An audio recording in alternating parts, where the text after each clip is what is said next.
Dernière ligne droite de ce challenge, recherche de la FFRE, place à la quatrième et dernière catégorie, les espoirs de la recherche. Alors, ces nominés, ils ont passé les mêmes épreuves que leurs confrères. Autrement dit, ils ont été sélectionnés par le conseil scientifique de la FFRE pour la pertinence de leurs travaux dans le cadre d'un appel d'offres. Simplement, leurs recherches n'ont pas encore abouti. C'est pour ça qu'on dit, ou même commencé. Ah oui, d'accord, même pas commencé, excusez-moi. Mais comme le nom de leur catégorie l'indique, ces recherches sont prometteuses. Donc la première à s'élancer, sur la tribune en tout cas, dans cette catégorie, c'est Noémie Cresto, qui est en train d'être appareillée, de l'Institut de génomique fonctionnelle de l'Université de Montpellier, du CNRS et de l'INSERM. Elle a remporté en 2023, donc c'est très récent, le prix Valérie Chamaillard de la FFRE en partenariat avec la Fondation de France et elle a obtenu 50 000 euros de financement. Son projet s'intitule Rôle fonctionnel des astrocytes et IL-6 dans le syndrome de Dravet.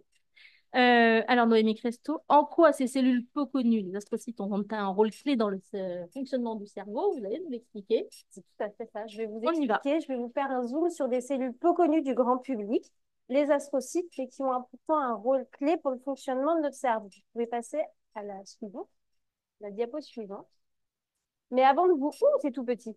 Avant de vous parler de...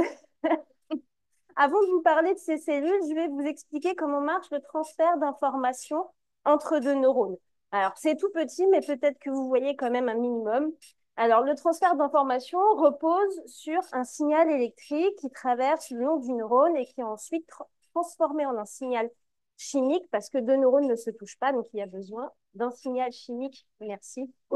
D'un signal chimique, et ce signal chimique, ce sont des molécules qui peuvent être des molécules excitatrices ou des molécules inhibitrices provenant d'un neurone excitateur ou d'un neurone inhibiteur. Donc le neurone récepteur qui est ici va faire la balance constante entre ce qu'il reçoit d'excitation, donc si on peut faire un petit parallèle, le café du matin, et ce qu'il reçoit en inhibition, la petite tisane du soir. Et ce neurone fait constamment la balance qu'on appelle chez nous la balance excitation-inhibition. Dans les épilepsies, en cas d'activité électrique intense, comme lors d'une crise d'épilepsie, on a beaucoup plus de molécules excitatrices qui sont libérées à la synapse. Et donc, le système s'emballe, les neurones s'emballent, et c'est la crise d'épilepsie. Au laboratoire, on travaille en général sur les épilepsies, et moi, plus particulièrement, je travaille sur le syndrome de Dravet. Le syndrome de Dravet est une encéphalopathie épileptique et développementale qui se caractérise par une épilepsie réfractaire aux antiépileptiques qui débute autour de l'âge d'1 an à la suite d'une crise fébrile, d'un épisode fiévreux. Ensuite, la maladie évolue, les crises ne sont plus générées par la fièvre, mais apparaissent de façon spontanée. Et pour finir, ensuite, le patient développe un retard mental, la pathologie évolue vers un retard mental. Heureusement, il existe dans le cerveau des cellules qui sont capables d'aider les neurones à régler la balance excitation-inhibition, et ce sont les astrocytes. Les astrocytes servent de soutien aux neurones et aussi participent au processus d'inflammation du cerveau. Et on l'a vu aujourd'hui, les processus d'inflammation du cerveau sont très importants. L'épilepsie entraîne une inflammation qui, à son tour, peut favoriser par un cercle vicieux l'apparition de nouvelles crises. Je vous parle d'un astrocyte comme étant une cellule unique. Mais en fait, ces astrocytes sont connectés les uns aux autres. C'est-à-dire qu'un astrocyte est connecté à une cinquantaine, voire une centaine d'autres astrocytes. Et tout ça pour réguler très finement la balance excitation-inhibition dans le cerveau. C'est-à-dire que l'astrocyte qui est connecté ici à cette synapse va pouvoir venir sentir et capter les molécules excitatrices, les prendre, les pomper et les diffuser dans tout son réseau, les passer à ses voisins, et les astrocytes vont passer à leur tour à leurs voisins, tout ça pour diminuer, calmer le système. Il y a beaucoup de recherches, bien évidemment, sur les astrocytes, dans l'épilepsie en général, mais il y a très peu de recherches sur les astrocytes et le syndrome de Dravet. Il n'y a quasiment aucune donnée. Ce qu'on sait pour le syndrome de Dravet, c'est que les antiépileptiques qui sont utilisés ont une efficacité limitée sur les crises convulsives et n'ont pas d'effet, peu d'effet sur le retard cognitif qui est observé plus tard. Au laboratoire, on a observé que ces astrocytes, dans notre modèle expérimental, ont enclenché un processus inflammatoire qui est délétère, et certainement délétère pour les neurones sur le long terme. Et notre hypothèse est qu'en bloquant cette activité d'inflammation des astrocytes, on pourrait réguler le nombre de crises, leur sévérité, mais aussi jouer sur le retard mental qui est associé à cette pathologie. Et je suis ouverte à toutes les questions possibles.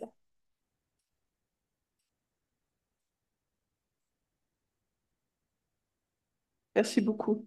Je rappelle, peut-être que je rappellerai, j'en profite, la difficulté qu'on vous a donnée de faciliter justement la compréhension de sujets complexes et scientifiques. Et je vous félicite tous, vraiment, vous y arrivez à chaque fois. Question? Alors, peut-être qu'on pourrait remettre la page. Oui, alors, c'est dans les présentations précédentes, hein, je crois qu'on a vu l'interleukine, Oui. hein, le 6, mais également le 8 et tout.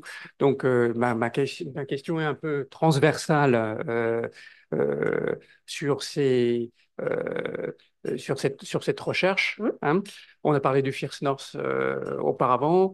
Est-ce que c'est complètement séparé? Est-ce qu'il y a des transversalités? Est-ce que dans le fonctionnement également peut-être plus généralement les types de collaborations qui peuvent être faites entre les différentes équipes de recherche, même si c'est périphérique. D'accord.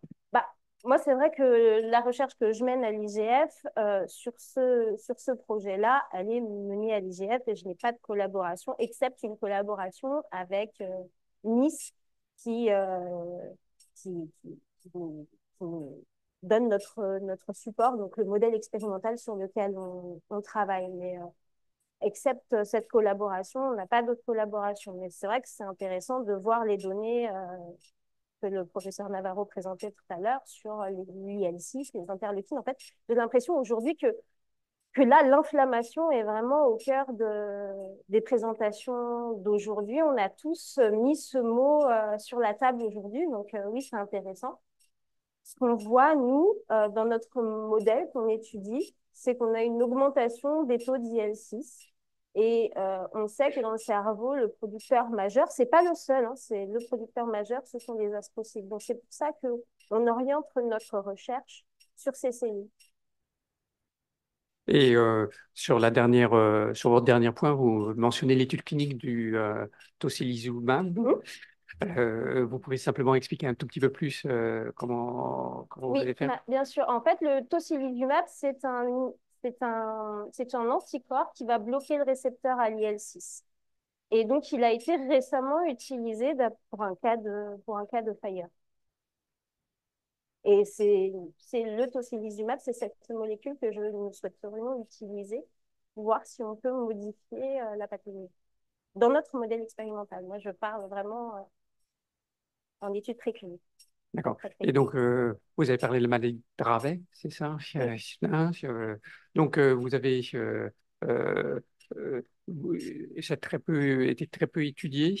Avant de vous lancer dans ce projet, vous aviez regardé dans les autres pays, les autres études qui avaient été faites. Vous avez fait une revue globale avant de vous focaliser sur cela. Oui, oui, bien sûr. Nous avons accès, la communauté scientifique et vous-même avez accès à tous les papiers qui sont sortis sur tous les sujets. On n'en parle pas assez, ça, mais tout le monde a accès à ce type d'informations. Et nous, plus particulièrement, bien sûr, c'est ce qui nous intéresse. Et dans toute la communauté scientifique qui travaille sur le syndrome de Dravet, ne regarde pas ces cellules en particulier. Il y a très peu de données. On sait qu'il y a de l'inflammation. Mais du coup, ce qui en découle, c'est de regarder ces cellules de l'inflammation.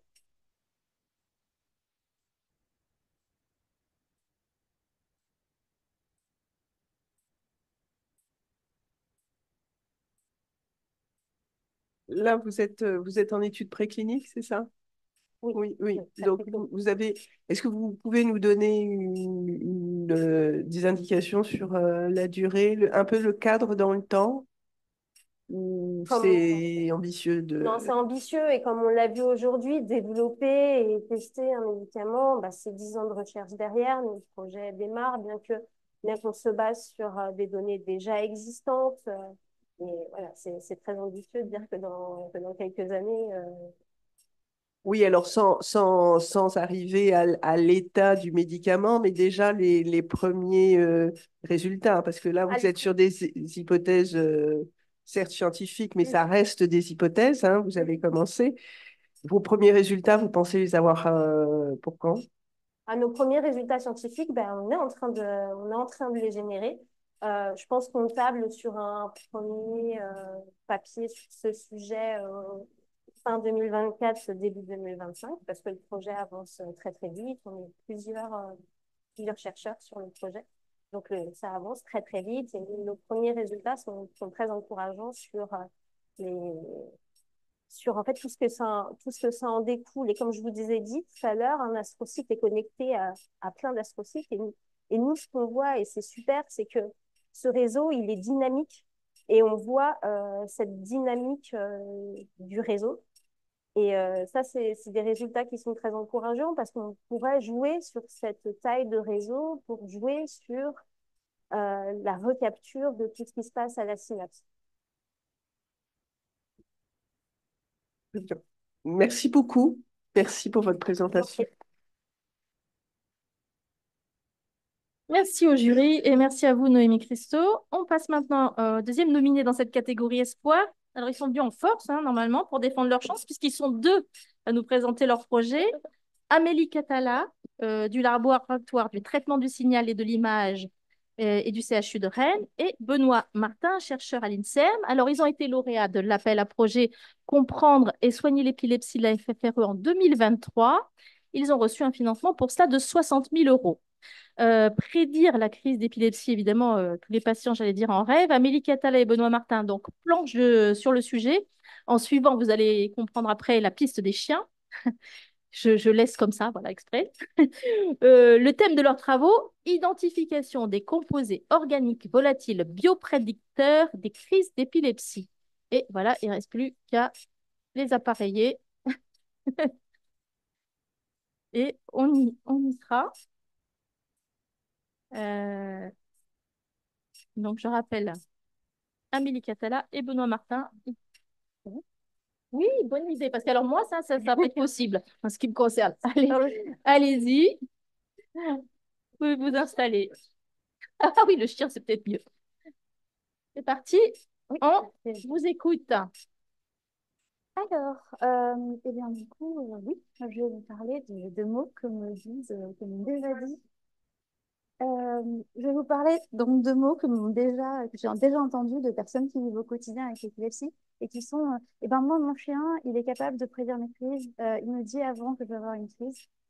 Et ce sont ces mots-là qui ont, dès le début des années 90, en fait, démarré au travers du monde tout ce qui va être entraînement et déploiement de chiens d'assistance spécifiquement pour l'épilepsie, puisque ça n'existait pas avant. Et ce sont aussi ces mots-là qui ont déterminé ma thèse de doctorat. Et puis maintenant, ce projet nommé IPEM. Et donc, on va vous parler de feu et vous parler du coup. Et en fait, c'est pas très étonnant que ces mots-là aient eu ce genre d'impact. C'est que déjà, ça semble absolument fabuleux que notre compagnon canin soit capable de ce genre de prouesse. Et en plus de ça, eh bien, savoir qu'une crise va arriver à l'avance, eh bien, c'est quand même assez énorme d'un point de vue reprise de contrôle sur l'épilepsie et aussi d'un point de vue alléger le stress de la prochaine crise et la fréquence des crises derrière. Donc, je pense qu'on peut passer à la prochaine slide. Et la question qui se pose, c'est est-ce que c'est vrai? Et si oui, comment est-ce que ça fonctionne? Parce que qu'est-ce qui aurait pu, à nous humains, nous passer littéralement sous le nez et que les chiens auraient, eux, bien identifié? Il faut savoir que il y a quelques années encore, c'était considéré comme une pseudoscience ce que faisaient les chiens par rapport aux crises d'épilepsie humaine. Mais comme dans la recherche, on est quand même assez têtu, et bien, dans ma thèse, ce que j'ai fait, c'est que j'ai suivi la piste des chiens et puis aussi le témoignage des patients et qu'on est allé regarder, OK, admettons, mais alors comment est-ce que ça fonctionnerait si c'était le cas? Et donc, du coup, c'est ce qu'on a fait avec une première étude. La question qui s'est posée, c'est, mais le problème, c'est que les chiens, ça parle pas. C'est très pratique, mais ça parle pas. Ce qu'on peut faire, par contre, c'est qu'on peut leur apprendre à présenter un certain type de comportement par rapport à une certaine odeur. Et en l'occurrence, c'est ce qu'on a fait pour cette étude, c'est-à-dire qu'on leur a appris à rester immobile plusieurs secondes devant un échantillon qui a été collecté en cas de crise, en contexte de crise. Et en parallèle, on a demandé à des personnes, des patientes épileptiques, de collecter elles-mêmes des odeurs pendant et en dehors de la crise. Et donc, c'est ce qui a donné les résultats qui sont là. Donc ça, par exemple, c'est une des vraies vidéos, un des vrais essais de l'étude. Si on peut le lancer. Oui, merci. Donc, le chien est seul dans la pièce face à 7 peaux. Et en fait, dans ces 7 peaux, il y a à chaque fois une odeur d'une même personne, mais dans 7 états différents. Et là, en l'occurrence, c'est l'odeur qui est prise en condition de crise. Tout le reste, c'est hors crise, c'est activité calme, c'est sport, c'est tout ce genre de choses. Et on voit bien le comportement du chien qui là est parfaitement normal. Et là, va stopper plusieurs secondes et va pouvoir ensuite récupérer sa petite croquette, puisqu'il est récompensé justement ensuite. Mais le problème, c'est que, ok, on a vu, a priori, les chiens me disent, il y a une discrimination possible, il y a une différence entre l'odeur collectée pendant la crise et les autres odeurs, et les chiens le voient. Le souci, c'est que les chiens, ce sont des boîtes noires. On ne sait pas ce qui se passe à l'intérieur du cerveau des chiens, on ne sait pas comment ils réfléchissent, on ne sait pas comment ils pensent. Et donc, ça peut mener à plusieurs biais. Ce qui fait que dans l'étude suivante, ce qu'on a fait, c'est qu'on a utilisé la chimie analytique, donc en l'occurrence une technique qui s'appelle la cyclémètre. Et là aussi, on a demandé à des patients et des patientes de récupérer des odeurs sur eux et eux-mêmes, et en l'occurrence pendant la crise, en dehors de la crise, et aussi à différents moments de la journée, de façon à ce qu'ensuite, on puisse avoir des odeurs qui vont être plus ou moins proches, plus ou moins lointaines par rapport à la crise. Et les résultats, ça a été qu'il y a bel et bien une signature moléculaire de la crise d'épilepsie en contexte de crise, qui est différent des odeurs qui sont collectées hors crise. Et en plus de ça, cette signature moléculaire, elle est déjà présente sur les échantillons qui précèdent la crise. Donc là, en l'occurrence, c'était même plusieurs heures avant la crise. Et donc, techniquement, c'est que les chiens avaient raison. On est bel et bien capable de détecter et de prédire une crise d'épilepsie sur la base de l'odeur. Petit souci, ces deux études-là, c'était avec un tout petit nombre de personnes, on était sur moins de 20 personnes, les deux études réunies. Et donc, forcément, on ne peut pas du tout tenir compte de tous les types d'épilepsie, de toutes les spécificités des crises de chacun. Et en plus de ça, eh bien, on n'a pas identifié l'odeur. Or, pour avoir exactement, que ce serait mieux comprendre les crises d'épilepsie, l'améliorer l'entraînement des chiens, ou même permettre de développer un outil qui pourra aider ensuite les personnes au quotidien, il nous faut absolument savoir quelles sont les molécules, quelles est ou sont les molécules qui sont impliquées. Et donc, en l'occurrence, c'est ce qu'on propose de faire là avec ce projet qui s'appelle ICON et qui est soutenu par la FFRE, c'est d'identifier réellement les molécules porteuses de cette signature olfactive avant et pendant la crise, et ce, avec un type d'épilepsie qui est beaucoup plus large, de façon à en tenir compte de toutes les spécificités, au moins autant que possible. Et donc, c'est ce qu'on va faire avec l'Université du Mans, l'INP Purpan, mais aussi la Fondation Adolphe de Rothschild et l'Institut La Tête. On a prévu de combiner 3 méthodes d'analyse chimique qui sont complémentaires, de recruter une centaine de patients avec différents groupes pour essayer de représenter au plus possible les spécificités des épilepsies, avec 2 strates de statistiques différentes, exploratoires et de routine. Et ce, de façon ensuite, une fois qu'on aura identifié là où les composants qui nous intéressent, de revenir vers les chiens en leur présentant à des chiens entraînés ce qu'on aura trouvé, de façon à ce qu'ils puissent nous dire, encore une fois, via le comportement qu'on a vu plus haut, si oui ou non, c'est bien ce qu'ils repèrent, eux, au quotidien, dans la vie réelle, en situation réelle.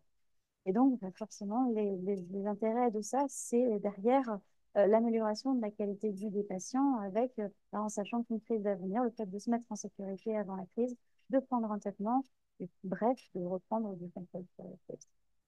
Ouais. Je vais aller des ça. Merci.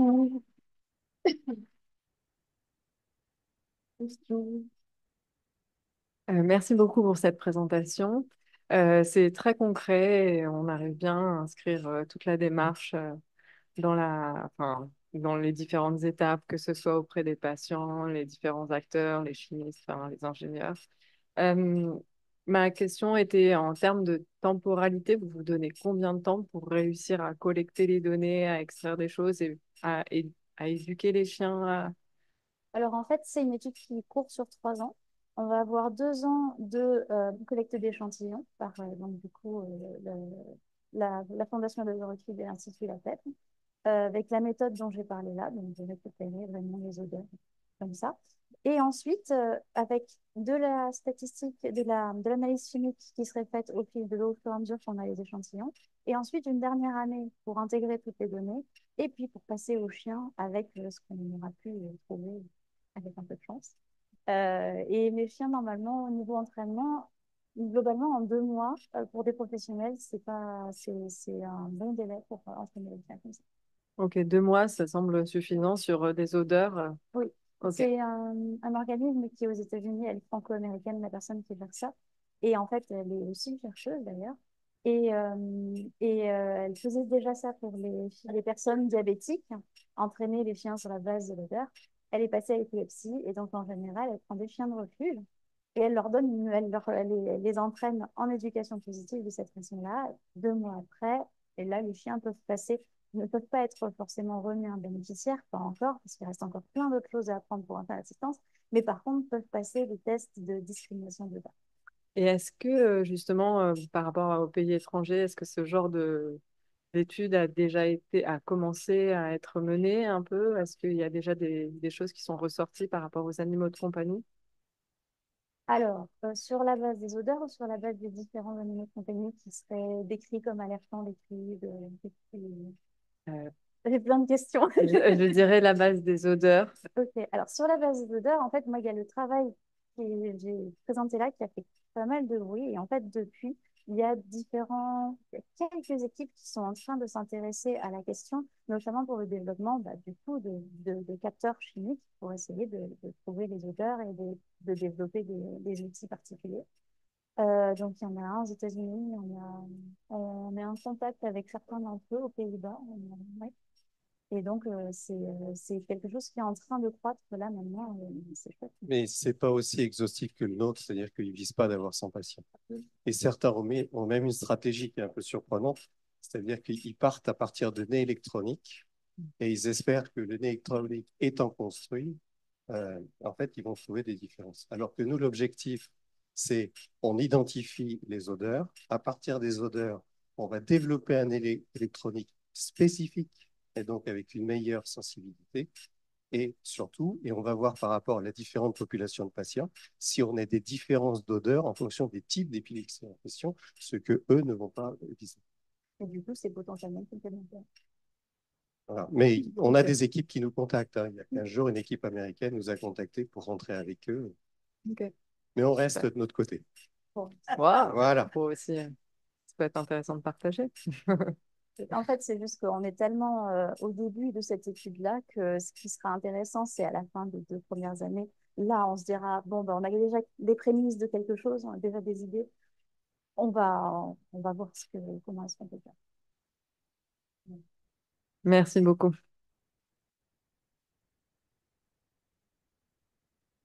Moi, j'avais une question, parce que c'est pas...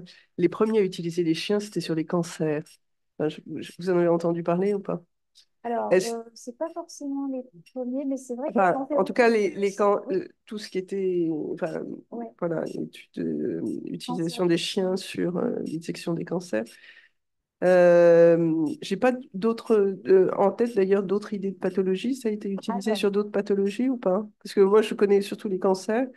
mhm. Ma question portait sur la méthodologie. Est-ce que vous êtes allé voir ce qu'ils faisaient sur les cancers pour vous inspirer de votre méthodologie? Voilà. Est-ce que vous Absolument. avez et dans ces cas-là, est-ce que vous pouvez nous donner justement quelles sont peut-être les similitudes, enfin, rapidement, même si on a peu de temps, mais... Alors, en fait, très rapidement, oui, il y a les cancers, plein de cancers différents d'ailleurs, sein, prostate.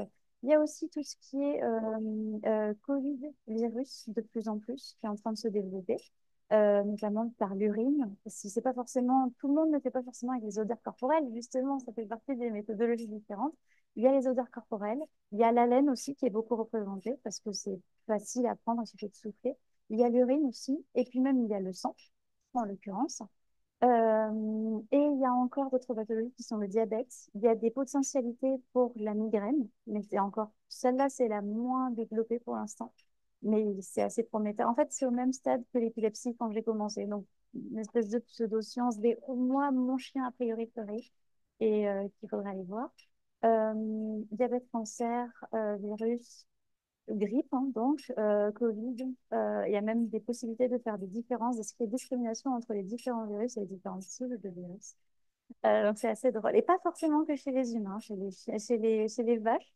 Il y a des chiens qui sont utilisés pour définir le cycle, l'état du cycle de la vache, en l'occurrence, ou même l'état de santé du troupeau. Donc, c'est sur la base de l'odeur, hein, en fait.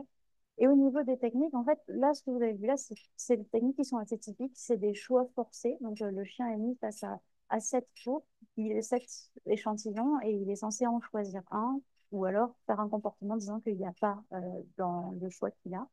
Euh, le fait qu'il soit seul dans la pièce, c'est aussi une des méthodologies qu'on utilise beaucoup parce que sinon on a le risque d'influencer le chien avec le cleverance effect, le fait que le cheval soit capable de compter bien comme il faut quand il y a un humain dans la pièce, mais par contre si on enlève l'humain qui pourtant ne faisait rien, eh bien le cheval n'est plus capable. Donc ça c'était cleverance et en l'occurrence c'est un effet dont on se méfie beaucoup quand on travaille en comportement avec des animaux. Euh, les renforcements positifs, parce que comment apprendre à un animal qu'il y a quelque chose à faire si derrière bah, il n'a pas une motivation pour le faire, une motivation positive. Alors, nous, on est pareil, hein. Ah, mais bien sûr. Voilà. Oui. Juste On va un tout devoir petit complément. conclure. Allez-y, allez-y. Juste un tout petit complément par rapport à une de vos questions. Et nous avons échangé justement avec ces gens qui travaillent sur le cancer pour des questions très pratico-pratiques du type les odeurs, est-ce que vous les mettez dans un congélateur à -80, à -20, à +4?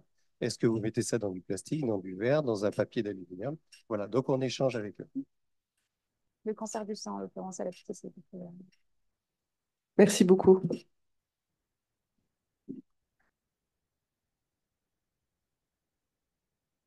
Merci à nos candidats et au jury. Alors, last but not least, nous voilà arrivés au 14e et dernier nominé de ce challenge, le docteur Angela Marquis du service d'épileptologie et rythmologie cérébrale de l'hôpital La Timone à Marseille. Elle a été lauréate en 2022 de l'appel à projet soigné de la FFRE.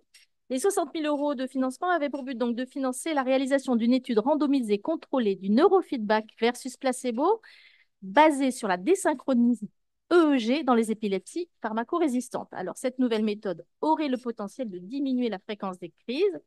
Alors, docteur Angela Marquis, ce projet pourra-t-il changer la vie des patients? On ne le saura pas tout de suite, mais on vous écoute. Merci pour la possibilité de présenter ce projet. Et en effet, nous n'avons pas encore débuté notre étude, mais je vais d'abord vous expliquer de quoi il s'agit quand on parle de neurofeedback. Le neurofeedback est une technique de remédiation cognitive qui permet d'abord d'enregistrer l'activité cérébrale du patient et après de l'analyser par un ordinateur qui va la traduire dans une forme, par exemple une animation dans un écran, qui permet aux patients de la visualiser déjà et d'apprendre à la modifier. Et donc, l'objectif de la tâche est déterminé a priori et les patients va essayer va avoir un retour immédiat de l'accomplissement de son objectif et va essayer de trouver ces stratégies cognitivo-comportementales pour modifier son activité cérébrale. L'extraordinaire de cette méthode, c'est que les sujets, les patients prennent conscience de ces processus neurophysiologiques qui sont normalement cachés, donc on les rend perceptibles, lisibles et même modulables par la pensée du patient. Et cette technique a été découverte efficace dans l'épilepsie par Serendipity dans les années 60 déjà, par une équipe de chercheurs aux États-Unis, Sterman et collaborateurs, qui avaient découvert qu'ils avaient observé qu'un groupe de chats qu'ils avaient entraîné à moduler un rythme sensorimoteur et une certaine activité cérébrale présentait un seuil épileptogène plus élevé. Et donc après, effectivement, a été appliqué selon différents protocoles dans les soins et dans le traitement des patients épileptiques. Et même s'il s'agit d'études qui ont une faible évidence, les méta-analyses plus récentes nous démontrent qu'effectivement, cette technique peut permettre une réduction de la fréquence des crises qui atteint jusqu'à 75%. Donc, bien au-delà de la moyenne des autres techniques de neuromodulation qu'on utilise maintenant. Mais pourquoi alors, vous direz-vous, cette technique qui est ancienne serait-il maintenant innovante? En fait, c'est parce que maintenant, on a des connaissances, on a fait des avancées sur les connaissances du fonctionnement du cerveau et du cerveau épileptique, et on est dans une époque du progrès technologique, je pense, notamment aux interfaces cerveau-machine, qui rend cette technique plus, une technique du présent, vraiment. Et donc, c'est une méthode qui nécessite une mesure précise de l'activité cérébrale et donc d'intégrer un savoir qui est à la fois médical, neurophysiologique et technologique. Et c'est pourquoi ça doit être mis en place par la coordination des différentes figures professionnelles. Et notre étude, je vais passer, non? Je vais passer OK. Et notre étude vise à démontrer qu'une nouvelle méthode de neurofeedback qui est basée sur la réduction de la synchronisation de l'activité cérébrale puisse être efficace sur la réduction de la fréquence des crises et sur les comorbidités de l'épilepsie. Donc, pourquoi la synchronisation cérébrale serait-il un biomarqueur plus intéressant? Parce qu'on sait que les zones épileptiques, et notamment les aires cérébrales qui sont impliquées dans la genèse des crises, ont des liens, donc ils sont plus connectés et ils sont connectés de manière pathologique. Ce sont des liens qui sont trop solides, trop forts. Et donc, les techniques de neuromodulation visent effectivement à briser ces liens ou à les affaiblir. Et donc, notre étude vise à entraîner les patients, à faire apprendre aux patients à moduler son activité cérébrale pour réduire sa synchronisation. Donc, lors des 12 séances de neurofeedback auxquelles il sera entraîné, dans lesquelles il sera entraîné, il regardera, il sera enregistré par un jet de scalp, il regardera un écran où il doit faire monter une montgolfière. Et donc, l'élévation et le déplacement de cette montgolfière est possible dès que le niveau de synchronisation cérébrale baisse. Et donc, je vais souligner les deux aspects, même si nous n'avons pas pu encore commencer, pour des problèmes de convention avec l'équipe de recherche de l'INRIA, avec lesquels on a fait et retarder tout ça, mais les deux aspects innovants de ce projet sont qu'on vise, donc on utilise une cible neurophysiologique forte, donc la synchronie cérébrale, pour cet entraînement neurofeedback, et que cet outil va donner aux patients, cette méthode va donner aux patients un outil thérapeutique avec lequel on peut développer ses propres stratégies psychiques pour pouvoir contrôler ces crises. Et donc, je vous remercie.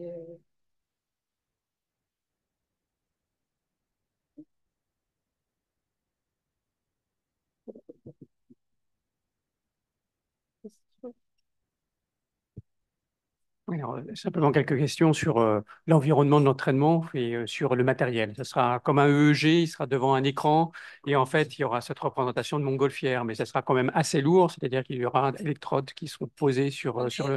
Oui, je pense des électrodes d'escalpe. On va faire un enregistrement avec 19 électrodes comme un EEG standard. Et le patient est assis et accompagné dans sa séance par une infirmière formée en neurofeedback. Et après, non, c'est pas assez lourd parce que c'est assez ludique un peu comme interface. D'accord. Mais... Et donc, l'idée est de lui offrir une situation d'entraînement. Donc, lorsqu'il se retrouvera avec des prémices, des sentiments de possibilité d'avoir une crise, de pouvoir qu'il puisse actionner ce qu'il aura appris en séance pour pouvoir baisser sa synchronisation. C'est ça? Ça, c'est une des possibilités. C'est pourquoi après, on ne l'aura pas forcément dans notre étude, mais il existe des possibilités de créer du transfert, par exemple avec des indices qui sont donnés, surtout lors des dernières séances de l'entraînement. On peut donner des indices. Par exemple, chez les patients TDAH, ce qu'ils font, c'est qu'ils vont recréer le bruit d'une classe pour que l'enfant puisse, après, lorsqu'il se retrouve dans la classe, mettre en place cette stratégie. Et donc, une chose, ça pourrait être effectivement créer un transfert par des indices. Et l'autre chose, c'est que ce qu'on s'attend, nous, c'est que vraiment, il y a une neuromodulation et que donc qu'il y a une baisse de l'activité cérébrale qui fait chronique. Le problème, c'est aussi que souvent, il y a très peu d'études qui ont regardé ça dans l'épilepsie. Donc, quelles sont les stratégies que les patients mettent en place pour modifier leur activité cérébrale? Ça a été plus étudié dans des autres pathologies ou dans des études chez les sujets sains. Mais souvent, c'est que soit les sujets sains que les patients rapportent dans les autres pathologies, c'est qu'ils ne mettent en place aucune stratégie qui sont capables effectivement d'identifier. Mais pourtant, c'est comme s'ils acquéraient un état de pensée. Donc, ça devient une sorte d'acquisition, de modification automatique. Merci beaucoup. Merci.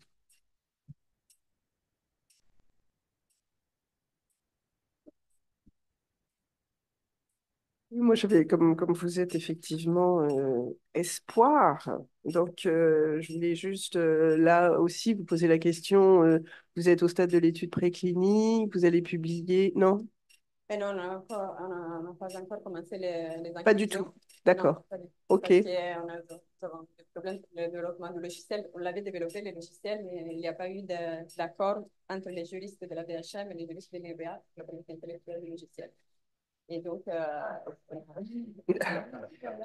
Donc désolée, je ne pensais pas tirer. après un travail d'échange Ouais, avec ouais. les ingénieurs de l'UBA qui était absolument disponible pour que tout soit disponible. Du coup, vous avez déjà décidé de date Oui, ou... donc là on s'appuie sur un autre financement qui est donné par un plus gros projet qui nous a comprendre plutôt les mécanismes neurophysiologiques de neurofeedback. Et donc, sur cet autre projet qui est plus important, qui est un financement plus important, on pourra acheter on va acheter là un matériel qui nous permettra de faire de la connectivité avec le matériel neurofeedback. Et ce qui n'est pas le cas pour tous les logiciels de neurofeedback, surtout pour les cocos, plus commun et les chers. Donc, oui, et là aussi, donc, il y a eu une phase où on a dû passer un marché public parce qu'il faut aller le marché public pour valider l'achat. C'est ce qui a retardé la mise en place du projet. D'accord, donc du coup, vous commencez quand? Et à la rentrée 2020. À la rentrée 2024, d'accord. Très bien. Bah, écoutez, j'ai pas trop d'autres... Non, c'est bon? Merci beaucoup de votre présentation. Merci. Merci à vous. Donc, cher public, hein, la parole est à vous maintenant, comme d'habitude, hein. N'hésitez pas à poser toutes les questions qui vous titillent. À nos nominés, ils sont là pour vous. Est-ce qu'il y a des questions aussi? Non, pas de questions. Oui, allez-y. Mais très bien. Ça va faire ensemble. J'ai une Allez-y. question pour Amélie Catala. Est-ce que vous connaissez la startup Sense Biotech? Et si oui, c'est quoi la différence entre ce que vous voulez faire et ce que eux font, enfin la démarche qu'ils ont? Je suis pas sûre qu'on les connaisse, non. Non, Ils c'est font- une startup parisienne. Ils développent un nez électronique justement. Ah, c'est chouette. Je peux vous mettre en Ben, en contact. fait, avec grand plaisir. Mais en fait, le truc, c'est qu'avec les nez électroniques, euh, c'est bien d'avoir l'appareil qui va avoir les capteurs, mais ensuite, il faut le former. Si on part sans connaître vraiment déjà l'odeur qu'on cherche, il faut former l'appareil par le biais d'algorithmes pour avoir un outil derrière. Donc, il y a énormément de boîtes qui font des électroniques. On a commencé à faire un bon travail de recherche là-dessus. Mais par contre, derrière, il va falloir, pour eux, si on n'a pas encore identifié les odeurs à ce moment-là, développer le bon algorithme et l'entraîner sur des tonnes de patients, en fait, des tonnes de situations et des tonnes de crises. Et sinon, eh ben, identifier les odeurs et pouvoir ensuite dire, bah, tel capteur, ça va le faire et ça passera sur les patients ensuite derrière. Juste aussi un petit complément. Donc effectivement, il y a l'histoire du choix d'une électronique, mais il y a aussi la spécificité par rapport aux odeurs qu'on va trouver. Et il existe déjà des entreprises qui distribuent des nez électroniques. En tout cas, leur vocation, c'est que ce soit dédié à l'épilepsie. Donc, on a mis plutôt cette faveur vers ces entreprises-là, mais on est tout à fait ouvert à écouter n'importe qui. En tout cas, on est déjà en contact avec plusieurs entreprises. Si, question suivante, professeur Achard, je crois que vous aviez levé la main. Allez-y, micro par contre, si vous voulez bien. Voilà, on appuie, quand c'est rouge, c'est bon, Oui, voilà. oui, j'aurais même eu deux questions. La première question s'adresse à Noémie Crestet. Euh, L'anticorps que vous proposez, il a déjà l'autorisation de mise sur le marché? Et Ah, pardon. Et ça marche. Oui, il a déjà l'autorisation. Il est utilisé pour d'autres pathologies liées à l'inflammation. Et justement pour ça, j'allais vous demander pour quelle pathologie est-ce que ça peut vous servir, ce qui est déjà, parce que ça permet d'avancer beaucoup plus vite quand un médicament a déjà eu toutes les phases de la préclinique, de fait. Oui, oui, il est déjà utilisé pour des pathologies périphériques à l'inflammation. J'ai plus le nom en tête, mais pour des pathologies périphériques. Très bien. Est-ce qu'il y avait d'autres questions? Ah, ben bien sûr. Ma deuxième question, c'est pour vous. Euh, Ça voudrait dire qu'on sécrète des odeurs très particulières selon toutes ces pathologies pour lesquelles on utilise des animaux. C'est incroyable, ça. Alors en fait, c'est même plus fou, entre guillemets, que ça. Pour nous humains qui ne sommes pas très portés sur l'olfaction, c'est qu'en fait, on sécrète des odeurs pour eh ben, n'importe quelle émotion, n'importe quel état de stress, pour n'importe quel plat qu'on a mangé ce midi, ce soir, l'état de la journée. Tout ce qu'on vit va se transformer en odeur derrière, plus ou moins captable, plus ou moins sensible par des senseurs qui ne sont pas nos nés à nous, mais par celui des chiens, par celui de techniques de chimie analytique bien pointues. Mais oui, tout, et donc y compris ces pathologies-là, est odeur. Très philosophique, mais c'est vrai. Alors, si je peux juste rajouter quelque chose, c'est que c'est donc certainement un cocktail. C'est-à-dire que les molécules volatiles, il y en a un certain nombre, mais pas tant que ça, mais que oui, non, j'ai travaillé sur l'olfaction, donc je connais bien, avec les gens de Nice, entre autres.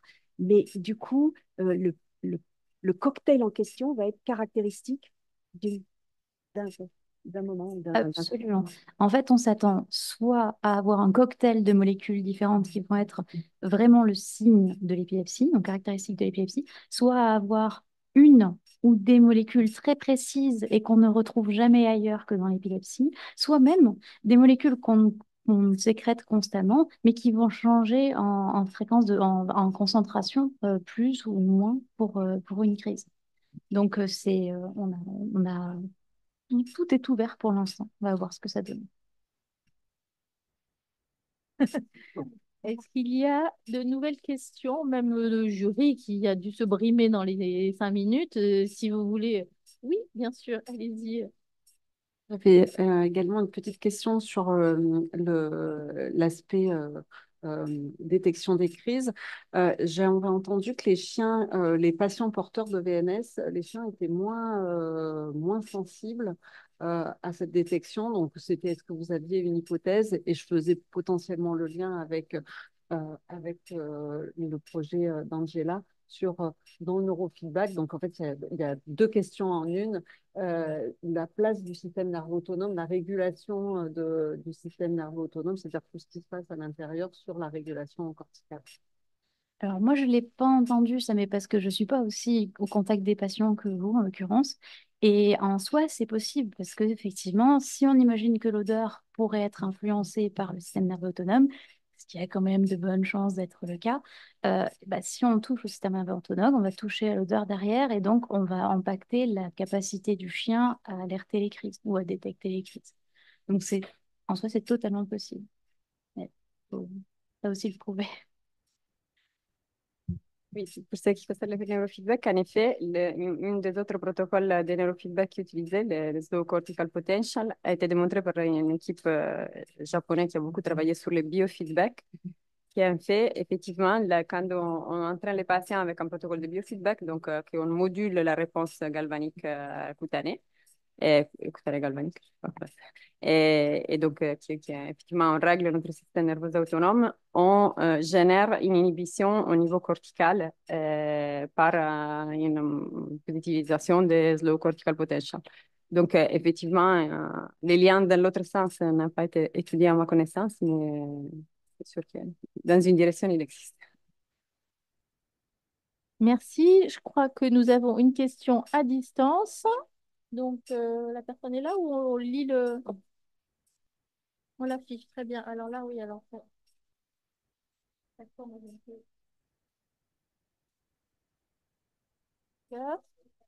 Bah, allez-y, oui.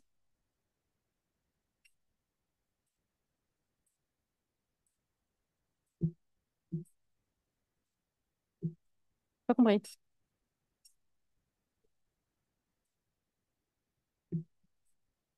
Ok. Donc, est-ce que... Oui, d'accord. En fait,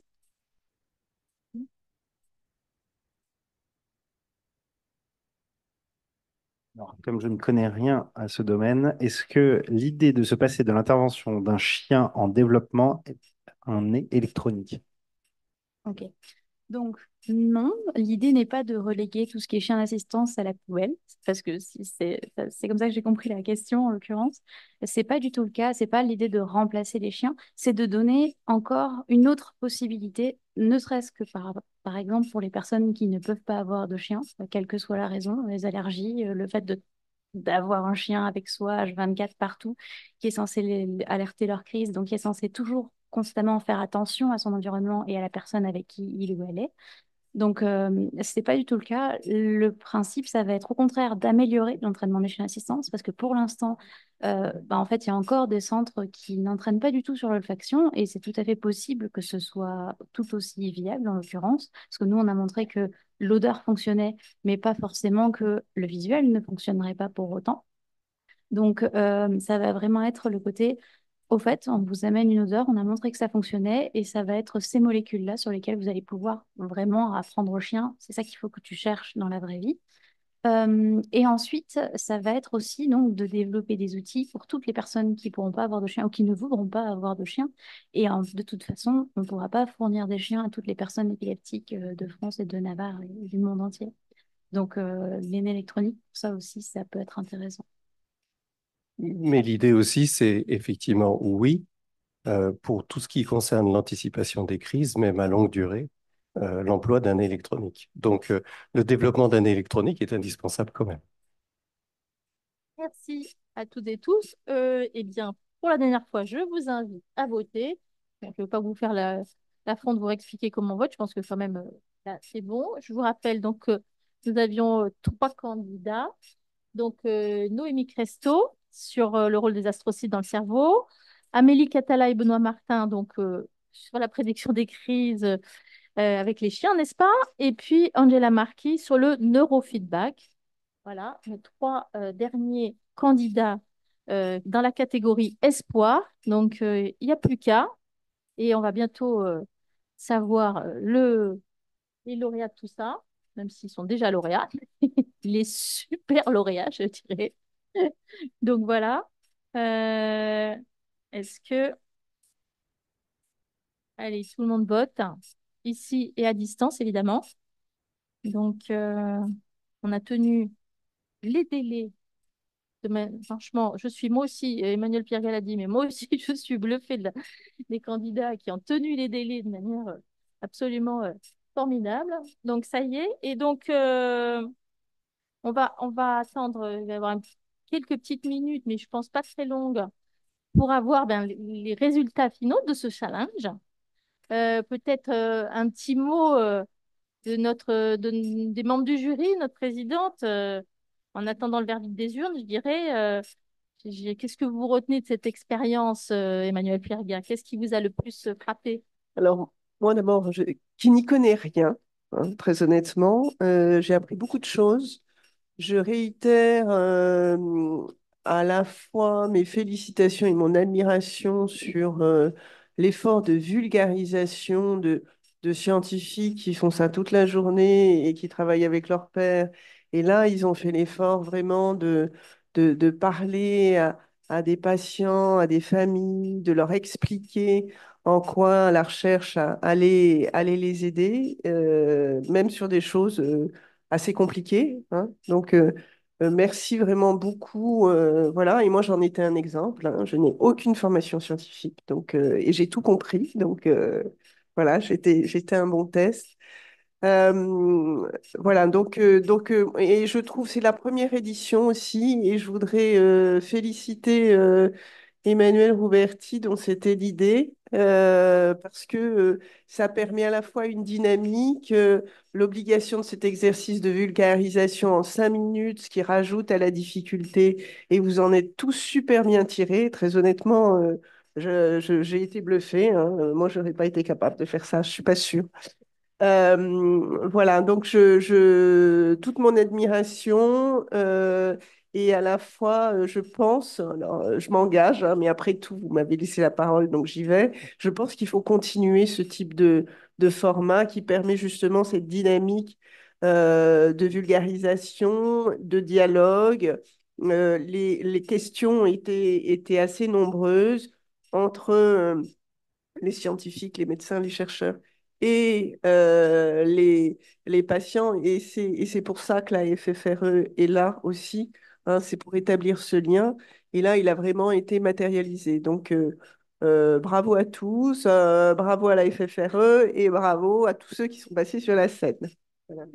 Merci. Je rajouterais juste un mot. Bravo, on voit aussi la niaque que ça demande de mener des recherches. Je trouve qu'il faut beaucoup d'acharnement. Enfin, voilà, juste un mot.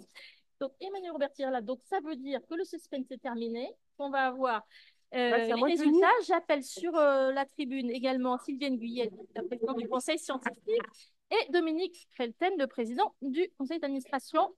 Voilà, je me sentirai un petit peu moins seule sur cette tribune. Ben, allez-y.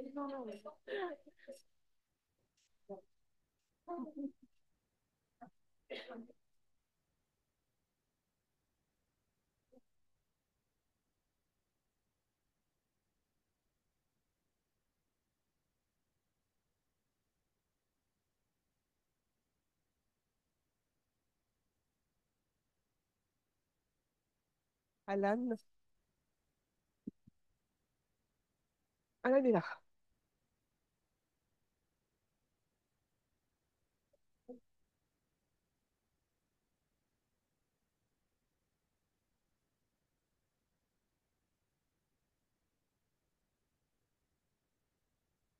Donc, donc voilà, donc normalement on va remettre les prix, donc c'est instantané. Donc normalement, roulement de tambour, mais on n'a pas de tambour. Donc voilà, merci. Vous avez vu, elle est vraiment polyvalente, hein. Sur la première catégorie, donc c'est Alan qui va nous dire qui a gagné. Professeur Vincent Navarro. Alors, collection, je dis le titre quand même, collection française d'échantillons biologiques pour les syndromes Nurse Fires pour identifier de nouveaux biomarqueurs. Voilà, bravo.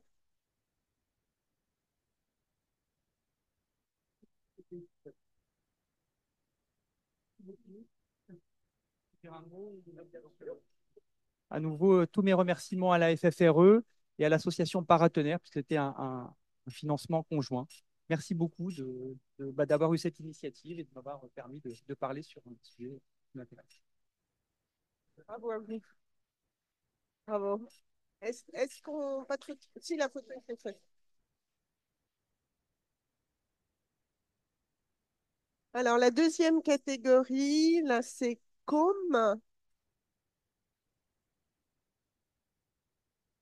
Opno. Com, qui a écrit un très joli livre, hein, qui est à la FFRE. Je vais faire sa biographie pendant qu'il monte, hein. Qui a écrit un... Très bien. Voilà. La directrice du conseil scientifique, oui. Voilà, donc on va remettre le prix. Il n'y a toujours pas de tambour, hein. Comme, alors, qui a gagné? Moi, j'en prends une fois tous les 3 mois et mon épouse en prend une fois tous les mois. Et donc, Francine Chassou, bravo. Donc, c'est l'effet de compensation du déficit en vitamine D dans le traitement de l'épilepsie pharmacorésistance. Attention, si vous en prenez une fois tous les mois, il faut bien quand même vous tester parce que ça peut être trop. Bah, écoutez, merci beaucoup, hein, je suis très touchée. Oh oui,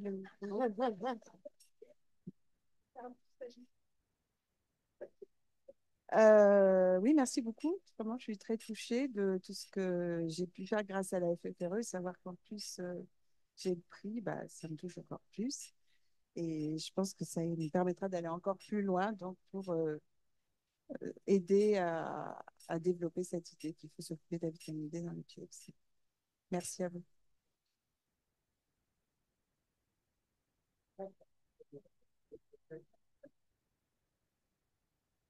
Voilà. Alors, Pauline, Camille. Je n'ai pas arrêté de l'appeler. Camille, pardon. Camille. Troisième prix.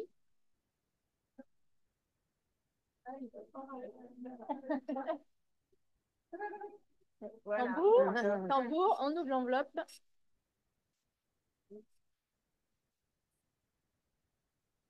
Le professeur Viviane Bouilleret pour l'étude de la TEP au 18F DP 4714 pour mieux localiser le foyer épileptique à retirer avant intervention chirurgicale de l'épilepsie partielle pharmacorésistante.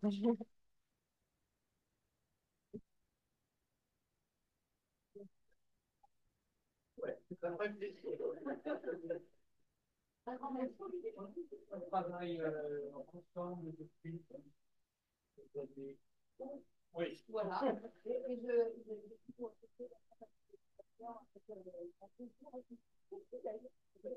Voilà. Félicitations.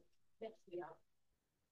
Merci. Après, ce sera avec un grand plaisir que je montrerai ces trophées à tous les patients qui ont participé. Et je pense que ça va les remplir de fierté, puisque chaque patient qui participe à une étude est toujours très curieux d'avoir les résultats. Donc là, vraiment, je pense que vraiment, c'est avec une grande fierté que je pourrai leur montrer et garder le trophée sur mon bureau. Un grand merci à la FFRE, vraiment. Et merci d'avoir organisé cette réunion. Merci.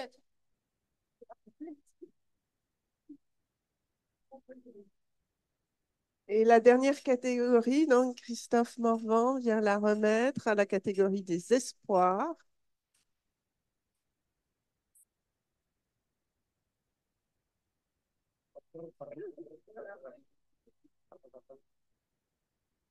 Moi, je vais. Bon, là, c'est Amélie Catalin et Benoît Martin pour identification des composés organiques volatiles bioprédicteurs de crise d'épilepsie.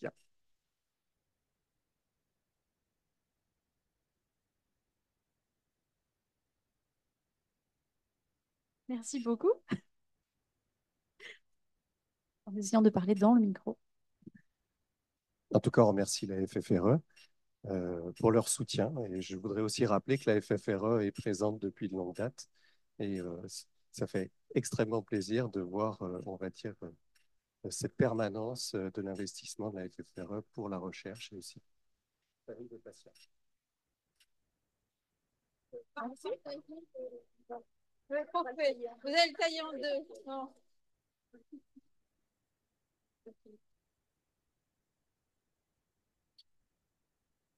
Alors, vous n'avez pas terminé. On va demander à tous les lauréats de revenir sur la scène. Oui, on va juste, voilà, pour conclure l'après-midi bien dense. Dernier passage de relais à Dominique Felten qui va évidemment avoir la chance de conclure. Mais oui, les lauréats, vous restez bien là. On va faire une petite photo juste après, s'il vous plaît. Merci.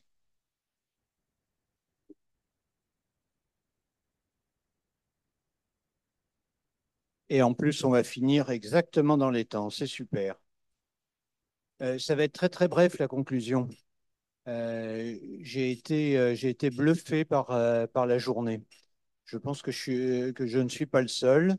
C'était le premier challenge. Ce challenge, il a été relevé. Il a été relevé de manière brillante par tous les intervenants.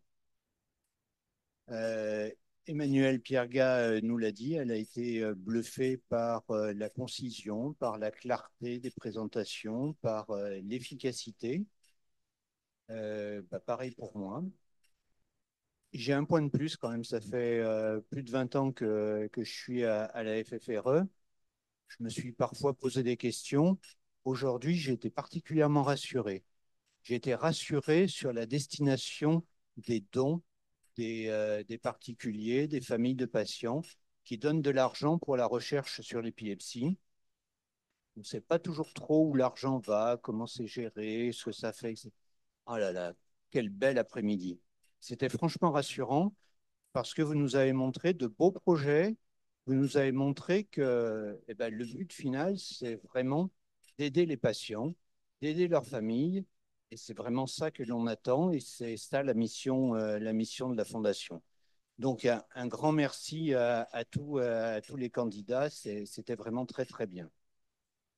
Merci bien entendu à toute l'organisation, aux membres du jury, à tous les gens qui ont assisté en présentiel ou en ligne à cet après-midi.